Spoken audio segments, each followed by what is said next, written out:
Welcome to our first video for Growth Marketing Summit. I'm really happy to have Nicole here. Nicole, you're a very well-known expert on the topic of mental agility, and we're really happy that we have people that are not talking just about tools and A/B testing and these success factors, but also about where everything starts in the mind of the people. So great to have you. Yeah, really great to be here. Thanks so much for having me. Cool. So yeah, let's dive into the topic of mental agility. So you wrote two successful books. You're a coach. You're a trainer, a psychologist. So could you explain us the concept of mental agility and why is it important, especially for leaders? You know, everybody's talking about leadership 4.0. I don't know where 3.0. I don't know where 3.0, 2.0, or 1.0. Who knows? Who Whatever. knows? So why is it important? Whatever. Well, I believe mental agility is at the core of everything we do. And I'm not talking about mental agility in the traditional way. What I'm talking about when I talk about mental agility is I'm talking about training our brains, training our minds, training the way we approach things to be open and to be flexible and to see different perspectives. I mean, the bottom line is when we're not mentally agile, we become closed off to other possibilities, which means we become closed off to opportunity. And, you know, if you think about, you know, our culture, our society, and just human nature in general, being closed off, biased, and not open has been at the root of all wars, is at the root of all conflict. It's at the root of human misery when you think about it. So, you know, so being mentally agile, but the thing is our natural state is to be not agile. Our natural state is to maintain status quo and to maintain equilibrium. So it takes energy. As an optimizer, you know, we are optimizers at Growth Marketing Summit. You will meet a couple of hundred of them, and some of the best. So what we see when we optimize things, we want to change things. So answer number one that we don't like as optimizers is, oh, we can't do that, right? We need to put value propositions on your website, and somebody said, yeah, we tried that before and never works. Right. So how can you approach it? What's a better deal? How can you, Right. Well, I mean, that's interesting. I mean, it's so interesting because again, it all starts with your mindset. It all starts with it starts with human beings, right? It's not like things change. It's we have to adjust and we have to change. So, you know, I think statements like "let's not rock the boat," "I'm an old dog," "it's not going to work," things like that are the sure signs of like a lack of mental agility. So I think, you know, when it comes to helping move people along, I also think it comes to like posing questions that are provocative enough to help someone get out, like snap out of that state. Like, okay, like if we try this, like what is the worst that can happen? Okay. And forcing them to actually start thinking about, all right, what is the worst that can happen? Because usually it's much bigger in our brains than reality. And it's good you're addressing the topic to leadership. So I think what we all know is that it's important to start with leaders and enable them to think different. But yeah, what I realize is the bigger companies are, the more I see fixed mindsets and it's missing agility. Of course. And it's so sad. I mean, when you look at some case studies, some of the biggest companies have been brought down by this. I mean, you look at Kodak, we all know that case study. You know, they came out with the first digital camera in the 70s. They're amazing. They had all the resources. But it was Sony that released it to the mass market because it was the same old people in the same old boardroom making the same old let's not rock the boat decisions. You look at Borders, bookstore, what happened there when Amazon took over the world. Barnes and Nobles was like, you know what? Let's focus on our online strategy. Borders was like, you know what? Let's do things the way we've always done them. I think it's very common to convince yourself that, and especially when you have a boardroom of people convincing themselves the same way and nodding and patting on the back, it's very easy to stay in the status quo. That's what we want. It's very hard and takes a ton of energy to do things differently. And it's funny because when you think about it, emotion also gets in the way. Mm-hmm. Fear. So when we keep things stuck in our heads versus talking it through and talking about worst case scenarios, or really kind of like processing what is the worst can happen, and those kind of techniques that we use to change and move people, your amygdala, your limbic system, the emotional center of your brain, it hijacks your logical thinking, when you stay in your head and when you stay kind of stuck there. So there's so many things that happen, and there's so many techniques to help us kind of snap out of that way of being.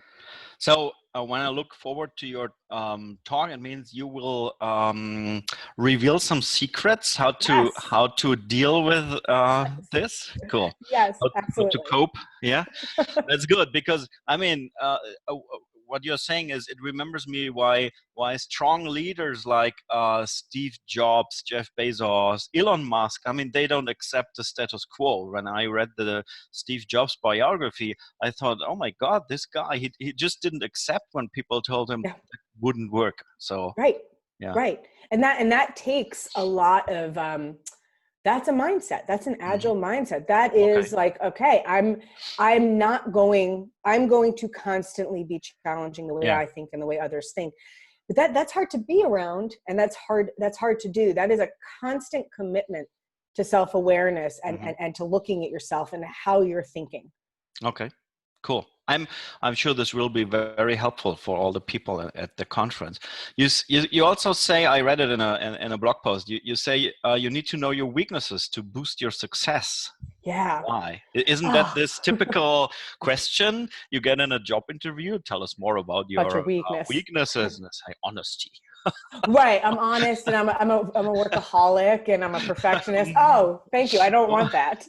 You're hired. Yeah. Right. Oh, so what does it mean in reality? So I'm a firm believer in being aware and conscious and working on your weaknesses. And I think one of the things that happened with, how there's been like this big boom obviously in focusing on leadership and positive psychology and all of that. And I think one of the things that happen unintentionally, it was this major focus on strengths to the detriment of focusing on your weaknesses, that you should ignore your weaknesses, focus on your strengths. And I completely could not disagree more. And here's an analogy I like to use. So for example, if I have a really strong right bicep and a really weak left bicep, I'm naturally favoring my right bicep. When I carry groceries, when I move things, I'm naturally favoring my right side. But over time, because I'm naturally favoring that, I might tweak my neck or tweak my back. And all of a sudden, my left side becomes this Achilles heel because I wasn't focusing on it. So your spine looks like an S. Right. And I'm like limping around, and I have a bad back. So if we ignore our weaknesses, they become our Achilles heel. And the thing is I might be the most empathetic, compassionate person on the planet. Like, that might be my strength.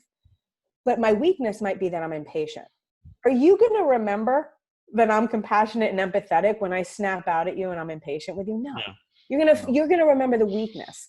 So as leaders, as entrepreneurs, as humans, we owe it to ourselves to focus on also our weaknesses. Of course, focus on your strengths. But we can't do that at the expense of not focusing on our weaknesses and using it as an excuse, like, oh, we're never going to get better. That is a lack of mental agility right there. We always can get better. We're always forming neural connections until the day we die, unless there's a neurochemical or brain issue. So that whole old dog can't learn new tricks, it's a lie. Until the day we die, we can evolve. So I can constantly be working on my impatience. I can't use that as an excuse. Right. I firmly believe that. And you need to be aware about this, because if you want to build successful teams, it only works if you have all the strengths in your teams, and all the strength of all the people in your team. They can only work if all the people in your team are aware about their strengths and their weaknesses. And their weaknesses. Yep. Exactly. So because they need to accept some advice from others that maybe have a strength where I have a weakness. And usually if somebody gives me an advice, a lot of people with the wrong mindset think it's like critique, but no, accepting your own weakness. Open. Exactly. Being open to it. In my company, we're organizational psychologists. So we do leadership development, organizational consulting, all of that. Mm-hmm. We all are highly aware of each other's strengths and weaknesses. We're always communicating about it. We Mm-hmm. call each other out on it when we're noticing it, because who else better than your colleagues, the people around you that can see it, to help you be aware and grow. And if we're not going to practice it with ourselves, how can we coach and develop other leaders to do the same? It's hard. It makes you porcupine. It makes you defensive. But ultimately, what's the point of living on this earth if we're not going to constantly evolve, right? What's the point? If you go through life thinking you're perfect, like, no one is. It's okay. So no evolution if we don't accept weaknesses. Yeah, you got to work on them. It's fun. It's more fun. That's good. So I'm sure in your presentation you will talk a lot about what I can do Yes. to overcome all these issues. But can you tell us? Let's reveal one thing what I can do as an optimizer. As I said, there are people working on progress and people that want to change things, and they're so often confronted with the reality where tech people say that doesn't work, legal people say you can't do that, CI people say, oh wow, that is blue, no way. So right. what's one piece of advice as an appetizer? What can we do? Well, I want to go back to what's the worst that can happen. Okay. So we use this, excuse me, we use this when you're challenging and kind of like diving into like the different layers of thinking and trying to kind of peel away that onion and help people look at how they think. So I want to go back to that because I think it's a very easy skill to use. So if someone is challenging you, no, we can't do that. That's ridiculous. Okay, all right, I hear you. Let's whiteboard what's the worst that can happen. Let's actually get it out of our brains, so we're not being hijacked here. Let's write down what's the worst that can happen, and then start going through all the stuff that's coming out. And as you're writing down kind of all their kind of, it's not going to work, this could happen, this could happen, go deeper in that. What's the worst that can happen here? What's the worst that can happen here? What you're going to find is that you start peeling away at their thinking and they can't justify it. So I want to start there because that's probably the easiest one. That's good. That's brilliant. That's how psychologists approach fear, isn't it? Totally. You ask, what's the worst thing that can do? So it's all about dealing with the fear of others. It's dealing with the fear of your own, and the fear of yourself. Fear of something failing. Like, again, we're so afraid to mess up and really the question is, what is the worst that can happen? It's like, as long as no one's going to, now I wouldn't maybe say that to an emergency room surgeon. Because there really could be a bad outcome, or a firewoman or fireman, but in the general population, as long as no one's life is at risk, what's the worst if we're going to try this? Yeah, that's a brilliant question. So this should be in the repertoire of all the optimizers if they're confronted with resistance against change and optimization. Cool. Yes. That's a very good advice. Thank you very much. Thank you very much. So this is why it makes a lot of sense, because I now realize why startups, they don't have to deal with that issues because they don't have anything to lose. If you start from scratch, there's nothing you can lose. So everything is allowed. But as companies get bigger and they have more policies and learn what works, they try to avoid risk. So they're changing. Right? And actually, I kind of disagree with you in a way. I think startups do deal with this because it's people working in startups, and people come in with preconceived notions. Like, I think if you have like the leaders of a startup being super open and really confronting their own biases and being super flexible, that's one thing. But again, it's people coming together, and it's people that create that lack of agility. Yeah. So I think their existing experiences and everything that they bring. How it has to happen, and this is the structure we need, and da da da da da. So again, I think in startups it's especially helpful helping people kind of break down those barriers and be super, super agile, because there's no other type of company that requires that complete ability to change and pivot. Got it. So now I realized why Jeff Bezos wrote this letter about day one, and why everybody needs to keep that kind of agility. Yes. Cool. Absolutely.